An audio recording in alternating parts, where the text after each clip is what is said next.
खुलुमबाय फंबाय बिनानावमोन आसा खालामदों नोंथांमोना मोजाङै दङ। दिनै जों क्लास 10 नि सानखान्थिनि सोंनाय बिदां 4.1 खौ सल्भ खालामनो ट्राइ खालामगोन। तो 4.1 आव एक्सारसाइज नम्बर 4.1 आव मा बुंदों? क्वेश्चन नम्बर 1 आव गाहायाव होनायफोरा जौगानि समानथाय नंगौना नङा नायग्रोम। माने गाहायाव होनाय समानथायफोरा बेयाव नंगौना नङा बेखौ नायनांगौ।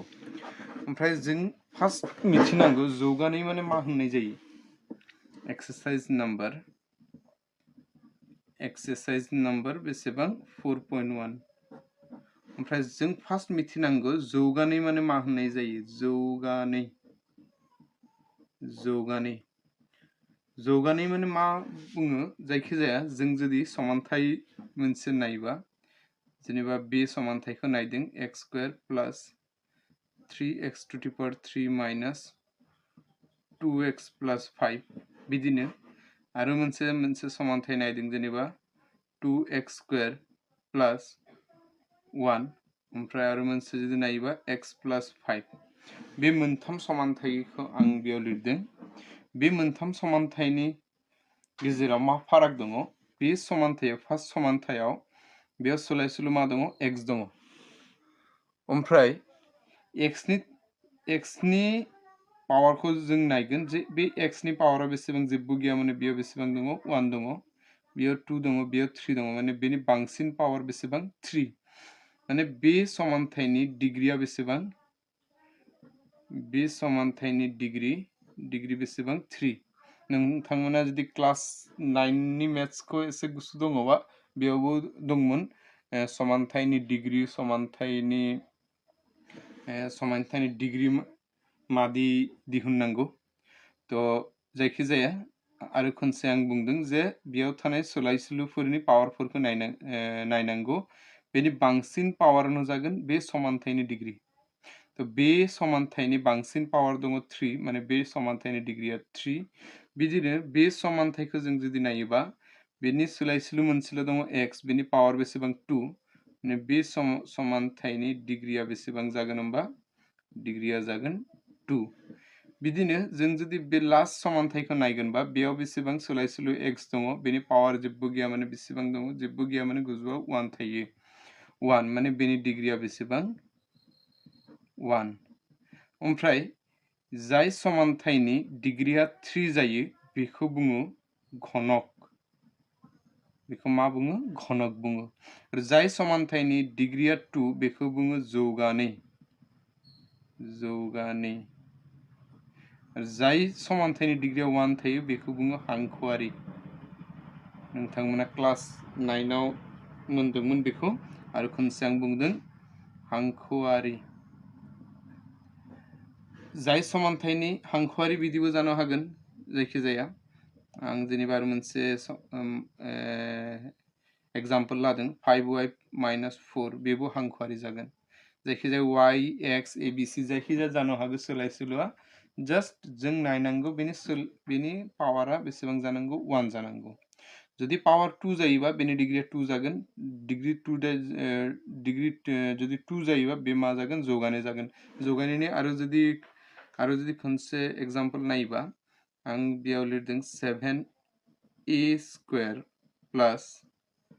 5a प्लस 1 बे मा जागोन? बेनिया डिग्री बेसेबां? बांसिन पावार 2 माने बेनिया डिग्री बेसेबां? 2 जायोबा बेबो मा जागोन? जौगानाय जागोन। नाथाय बे समानथायाव बेयाव 2 दंमोन होमबाबो बे समानथाया जौगानाय जाया। मानो जाया? मानोना बे सोलायसोलुनि बांसिन पावारा 3। बे 3 नि थाखाय बे समानथायनि डिग्रीया बेसेबां जागोन? 3 जागोन। आरो जुदि बेनि डिग्रीया 3 जायोबा बेखौ मा बुंगोन जों? घनक। माने बे समानथायनि डिग्रीया बेसेबां जागोन? 3 होमबा बे जागोन घनक, बे जौगानाय नङा।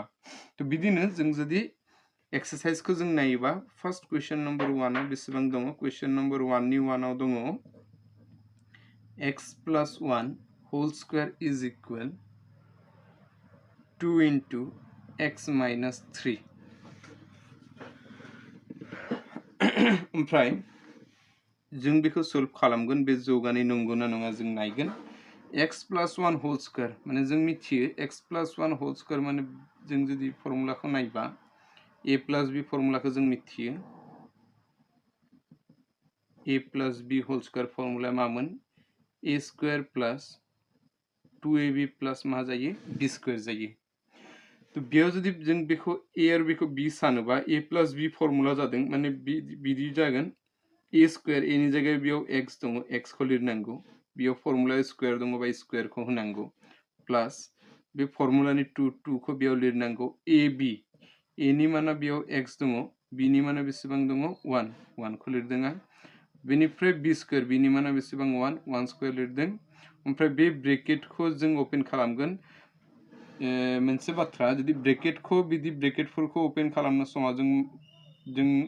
मा खालामनांगौ बे अनजिमाजों बेखौ सानजाबनांगौ आरोबाव बे अनजिमाजों बेखौबो सानजाबनांगौ माने बेजों बेखौ खनसे सानजाबनांगौ बेजों बेखौ आरो खनसे सानजाबनांगौ 2 जों x खौ सानजाब खालामगोनबा 2x माइनास 2 into 3 बेसेबां जायो 6 जायो जों जुदि बेखौ सिम्प्लिफाई खालामगोनबा x स्क्वायर प्लस 2 into 1 बेसेबां 2 बेयाव x 1 स्क्वायर ओमफ्राय बेयाव 2x बेयाव बेसेबां माइनास 6 अब्ला x स्क्वायर प्लस 2x जों प्लस 1 खौ लिरदों बे बाहागोखौ जुदि बेथिं लायोबा बे 2x खौ बेथिं लायोबा 2x नि सिगाङाव जेबो गैयामोन मा दङ प्लस दंमोन बे प्लसआ सोलायगोन इक्वलनि बेथिं माने लेफ्ट हेन्ड राइट हेन्डनिफ्राय जे लेफ्ट हेन्डआव फैयोबा बे मा जागोन सोलायगोन माइनास जागोन बिदिनो बे 6 खौ बेयाव लायोबा बे माइनासआ मा जागोन प्लस जागोन बेयाव बेसेबां जागोन इक्वल 0 ओमफ्राय बेयाव जों सायख'नांगौ जे एके बिदाब माने जायनि सोलायसोलुआबो एके बेनि पावाराबो एके बेनि थादेर अनजिमा बेलेग जानो हागौ जायखिजाया बेयाव x दङ बेयावबो x दङ बेयावबो x दङ नाथाय बे x नि पावर 2 बे x नि पावर जेबो गैया माने 1 दङ बे x नि पावर जेबो गैया माने 1 दङ ओमफ्राय जों बेनिफ्राय मा मोनदों जे बे बिदाब आरो बे बिदाबा एके बिदाब जादों होमबा बे बिदाब मोननैखौ दाजाब नङाबा दानख' खालामनो हागोन जों तो जिहेतु बे एके नङा बेनिफ्राय x स्क्वायर खौ x स्क्वायरावनो लिरदों आं बे 2x बेबो 2x बे x एके बिदाब जिहेतु बेनि थादेर अनजिमा 2 बेनि थादेर अनजिमा माइनास 2 बेयाव प्लस 2 बेयाव माइनास 2 दङ प्लास ए माइनासआ मा जायो माइनास जायो 2 निफ्राय 2 खौ दानख' खालामगोन बेसेबां जों 0 जागोन तो बेनिफ्राय जों बेखौ दाननो हायो बेयाव बेसेबां दङ होमबा प्लस 1 बेयाव प्लस 6 प्लस प्लस जायो 1 जों 6 खौ दाजाब खालामगोन बेसेबां जागोन 7 जायो दिस इक्वल 0 ओमफ्राय जिहेतु बेयाव मोनसे समानथाय मोनदों लास्टआव बे समानथायाव x स्क्वायर मोनसे दङ माने बे समानथायनि डिग्रीया बेसेबां 2 आं मा बुंदोंमोन जायनि डिग्रीया 2 जायो बे मा जायो जौगानाय ओमफ्राय बे मा जागोन जौगानाय नंगौ जौगानाय नंगौ बिदिनो आरो जुदि आं बेलेग एक्सारसाइजफोरखौ नायबा जायखिजाया आं क्वेश्चन नम्बर 3 खौ नायदों क्वेश्चन नम्बर 3 आव बेसेबां दङ x minus 2 ओमफ्राय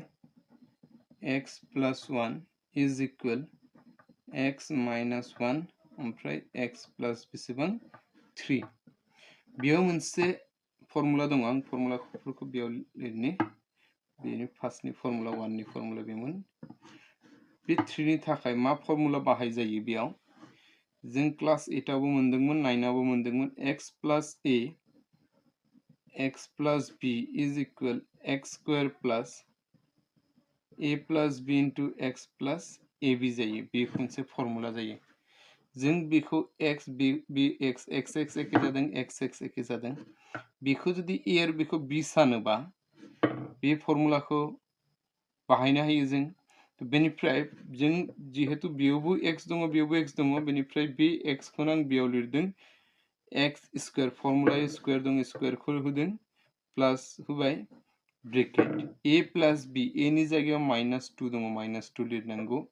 b नि जायगायाव बेसेबां दङ 1 दङ 1 लिरदों आं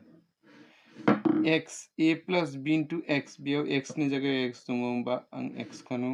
बेयाव लिरदों ओमफ्राय plus ab plus ab a नि माना बेसेबां माइनास 2 b नि माना बेसेबां 1 बेखौ बेयाव सानजाब खालामदों मानोना ab माने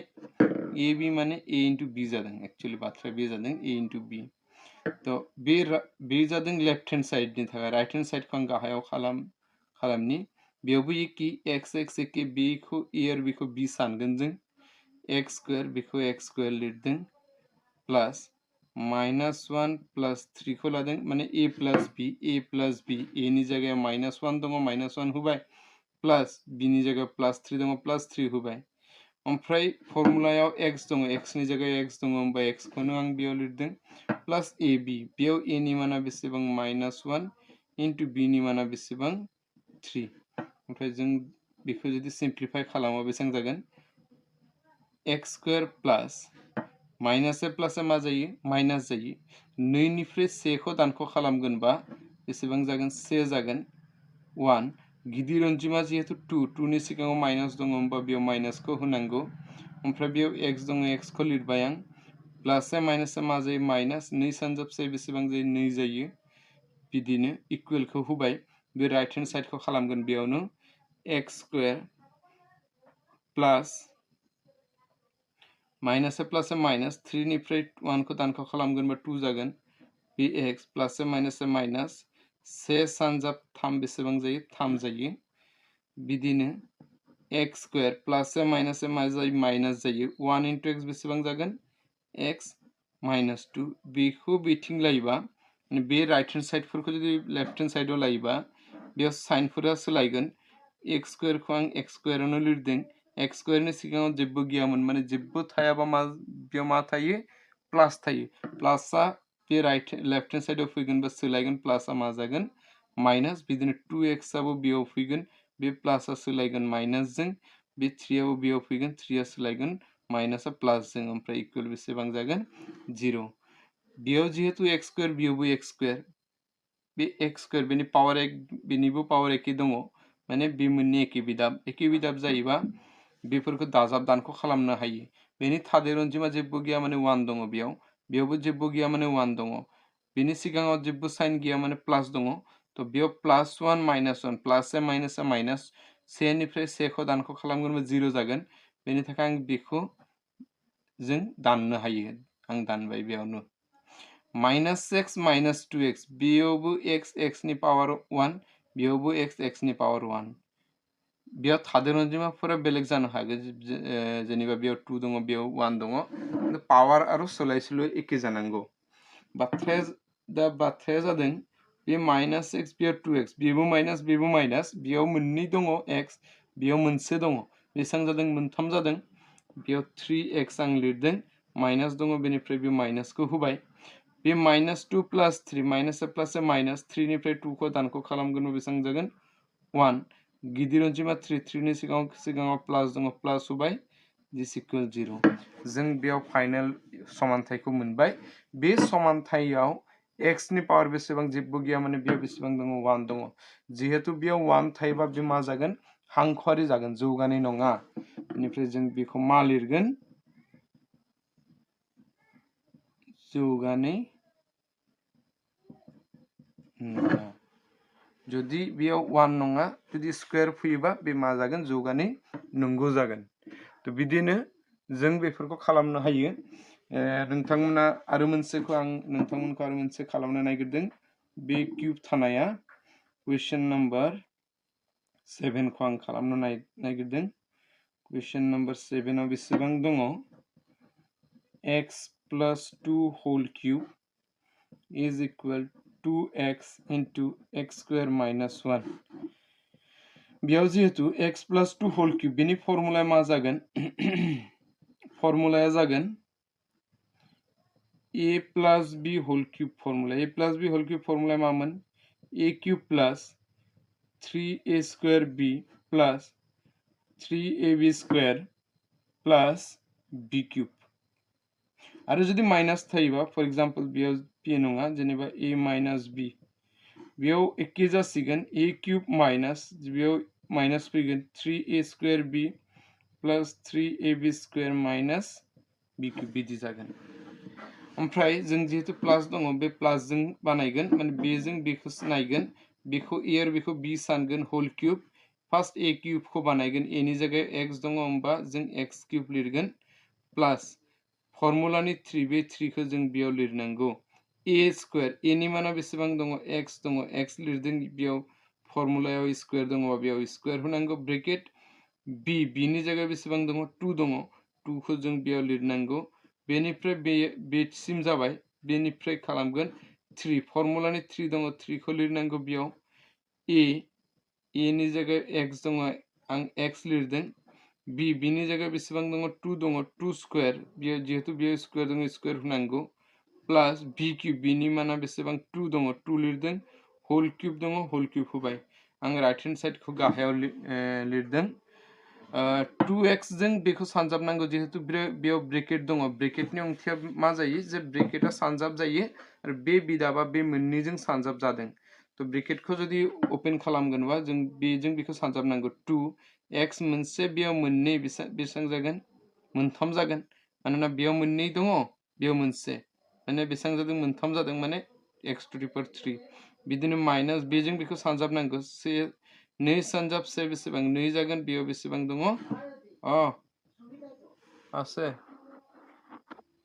ओमफ्राय बे 2x खौ बेयाव लिरदों दा जों बेखौ खालामनि x to the power 3 plus 3 नै सानजाब 3 सानजाब नै बेसेबां जायो 6 जायो बेयाव x स्क्वायर बेयाव 2 नि पावर दङ 2 माने 2 खौ मोननै सानजाब नांगौ 2 सानजाब 2 4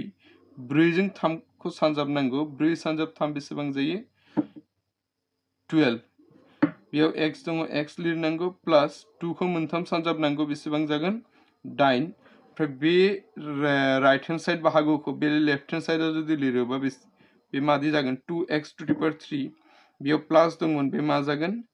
माइनास बिदिनो बे 2x खौ बेयाव लिरनांगौ बे माइनासआ मा जागोन प्लस जागोन बेयाव बेसेबां जागोन इक्वल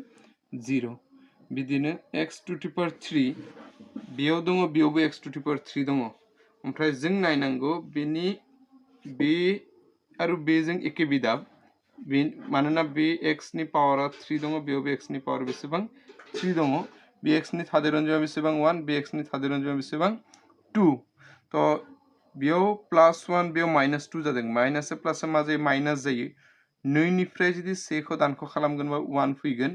जेहेतु बेयाव गिदिर अनजिमा 2 नि सिगाङाव माइनास दङ होमबा बेयावबो माइनास फैगोन माने minus x to the power 3 x square नि एके बिदाब दङ ना गैया x स्क्वायर नि एके बिदाब गैया जेहेतु बेयाव x स्क्वायर दङ आरो बे x स्क्वायर गैया बेनिफ्राय जों बे 6x स्क्वायर खौ आं बेयाव लिरदों ओमफ्राय x नि एके बिदाब बेयाव x दङ बेयावबो x ल' दङ बेयावबो x दङ नाथाय बेनि पावर 1 बेनि पावारबो 1 दङ बे मोननै एके बिदाब जादों ओमफ्राय जों बेखौ दाजाब नाम दानख' खालामगोन दा मिथिगोन जेहेतु बेनि थादेर अनजिमा 2 बेनि थादेर अनजिमा 12 नि साइना दङ प्लस 2 नि साइनाबो दङ प्लस प्लस मा जायो प्लस जायो ओमफ्राय बे मोननैखौ प्लस खालामनांगौ 12 प्लस 2 बेसेबां जागोन 14 जागोन x ओमफ्राय बे प्लस 8 बेयाव फैगोन दिस इक्वल 0 बेखौ आरो खालामजाया मानोना बेयाव एके बिदाब गैया तो जों नायनांगौ जे बे जौगानाय नंगौना नङा जों नायनांगौ बे सोलायसोलिफोरनि बांसिन पावारा बेसेबां 3 जायोबा मा जायो घनक जायोबा बे मा जागोन जौगानाय नङा जौगानाय नङा एसेनोसै दिनै नेक्स्ट क्लासाव आरो कुइसन नम्बर 2 खौ सल्भ खालामगोन आसा खालामदों नोंथांमोना एसे मदद जागोन आरो जुदि माबा प्रब्लेम जायोबा नोंथांमोना कमेन्ट सेक्सनाव बुंनो हागोन नेक्स्ट भिडियोआव लोगो मोनगोन एक्सारसाइज नम्बर 4.1 नि कुइसन नम्बर 2 जों गोजोन्थों